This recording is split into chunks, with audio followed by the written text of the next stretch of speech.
স্বল্প সময় ও কম পরিশ্রমে উৎপাদনে গাজর অন্যতম। গাজর একটি বিটা ক্যারোটিন উচ্চ পুষ্টিমান সমৃদ্ধ সবজি।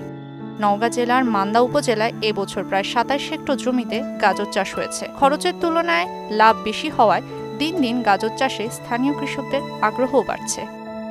মান্দা উপজেলার কুসুম্বা, বিলকরিলা সহ প্রায় সব গ্রামের কৃষকরাই আগের তুলনায় এবছর বেশি জমিতে গাজর চাষ করছে।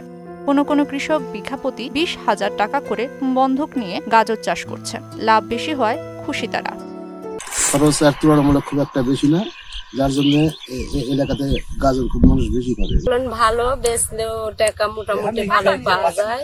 এই ফসল সারা বছরই করা হয়। অনেক সময় লাভবান হতাম, কিন্তু এবছর আমাদের গাজরের ফলন খুব একটা বেশি না, দামও আমরা কম পেয়েছি। আবহাওয়ার কারণে ফলনটা একটু খারাপ হয়েছে। প্রতি মণ গাজর প্রায় ৪০০ থেকে ৫০০ টাকা দাম পেয়েছেন। সুদবিহীন ব্যাংকিং এ আত্মশুদ্ধির পথ এনআরবিসি ব্যাংকের ইসলামিক ব্যাংকিং আল আমিন। প্রথম দিকে ৬০০ টাকা মণ বিক্রি হলেও এখন একটু দাম কমেছে। ২০০০ টাকা মণ, ১৮০০ টাকা মণ ছিল, এখন ৩০০, ৩৫০ এরকম দাম আমাদের কাছ থেকে ব্যাপারীরা কিনতেছে। ওরা তো লাভ করবে। এখানে ৮ টাকা ৯ টাকা দাম, আর মুকামে ১০, ১১, ১২ টাকা দাম। খরচ আসে কেজি প্রতি ১ টাকা কেজি। সামনে কিছুদিন গেলে আমাদের দাম বাড়তে পারে এবং জমির ফলন দ্বিগুণ হতে পারে।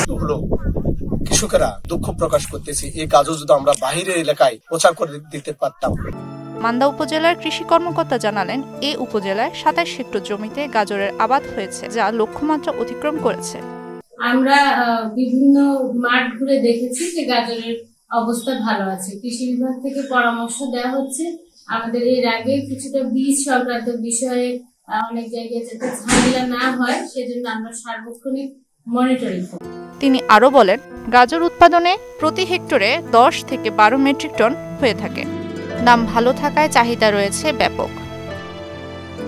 মিশাল বিনতে আনোয়ার, মোহনা ডিজিটাল।